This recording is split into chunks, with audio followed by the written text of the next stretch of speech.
makhluk yang konon memiliki postur tubuh tinggi besar, berkulit hitam legam, dengan rambut tebal yang menutupi badannya. Makhluk ini ternyata dipercaya keberadaannya oleh masyarakat Hindu dan Buddha saat agama Islam masih belum memasuki Indonesia loh teman-teman. Banyak yang salah kaprah dari sosok hantu genderuwo ini. Masyarakat kita tentu banyak yang mengira kalau hantu ini adalah hantu khas asal Indonesia atau Jawa tepatnya. Namun ternyata salah besar loh teman-teman. Nama genderuwo sendiri berasal dari istilah ganderwa yang berasal dari bahasa Kawi, yakni Gandarwa. Lalu istilah itu akhirnya lebih dikenal dengan genderuwo. Setelah beradaptasi dengan bahasa Jawa, mitos genderuwo sendiri terbakar dari mitos kuno Persia yang mengenal makhluk tersebut dengan nama Gandarewa. Dalam mitos Persia, Gandarewa adalah siluman air yang baik terus-terusan memakan hal-hal baik. Dalam kepercayaan orang Persia, sebelum akhirnya dia dikalahkan oleh seorang pahlawan bernama Karesaspa.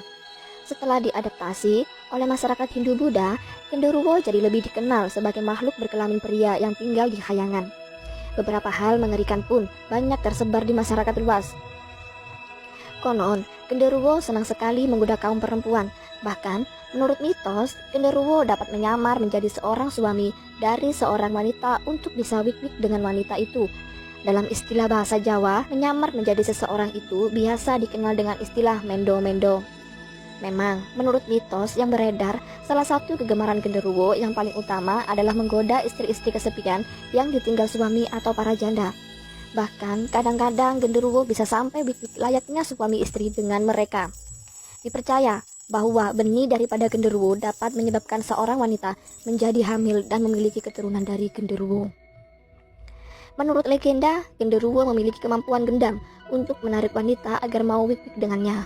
Kemampuan genderuwo dalam wik-wik layaknya suami istri juga diyakini amat luar biasa, sehingga wanita-wanita kurban wik-wik genderuwo seringkali merasakan puas dan wow yang luar biasa apabila berhubungan dengan hantu yang satu ini.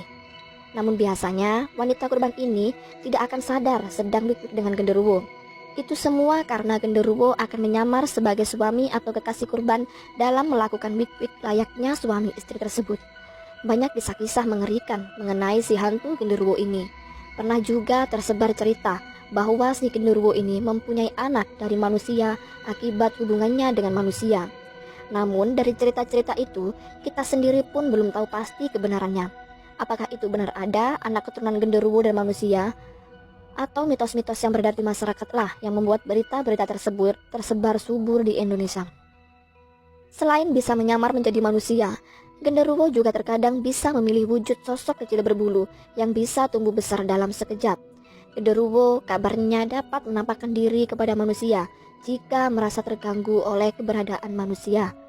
Mitos dalam budaya Jawa sendiri mengatakan bahwa genderuwo berasal dari arwah orang yang meninggal secara tidak sempurna, seperti kematian yang diakibatkan oleh bunuh diri, penguburan yang tidak baik, dan bahkan kematian akibat kecelakaan atau pembunuhan yang menyebabkan arwah belum mau menerima kematian. Menurut cerita yang beredar di masyarakat luas, habitat hunian kegemaran dari genderuwo ini adalah batu berair, bangunan tua, pohon besar yang teduh, atau sudut-sudut yang lembab, sepi, dan gelap. Menurut mitos, pusat domisili makhluk ini dipercaya berada di daerah hutan seperti hutan jati, cagar alam dan nelayan, kecamatan Sologohimo, sekitar 60 km di sebelah timur Wonogiri, dan di wilayah Lemah Putih, Purwosari, Giri Mulyo di Kulon Progo, sekitar 60 km ke barat Yogyakarta. Banyak kalangan mempercayai salah satu cara memanggil genderuwo adalah dengan membakar sate gagak.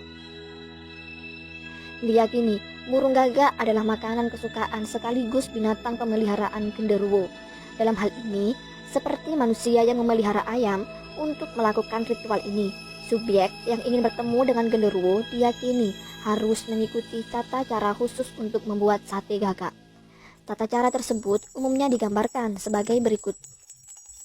Setelah berhasil menangkap burung gagak tersebut disembelih dengan pisau yang sangat tajam. Alasannya, ketajaman mata pisau atau mempengaruhi lancar tidaknya darah yang mengalir keluar dari bekas luka yang ditimbulkan.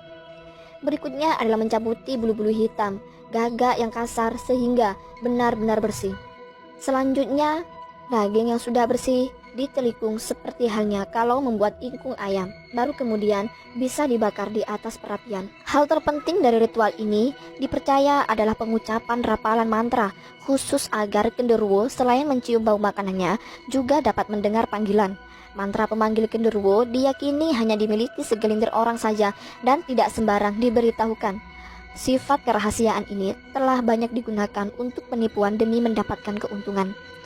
Tempat yang diyakini paling tepat untuk melakukan ritual pemanggilan ini adalah tempat yang terbuka, agar bau burung gagak yang dibakar menyebar ke segala arah dibawa oleh angin dan bisa mengundang genderuwo mendatangi tempat tersebut. Selain itu semua, ada juga hal penting yang wajib kalian ketahui tentang sosok genderuwo ini loh teman-teman. Yap, itu adalah bahwa tidak semua genderuwo itu bersifat jahat, sama seperti halnya manusia. Genderuwo pun bisa dibagi menjadi genderuwo jahat dan menjadi genderuwo baik.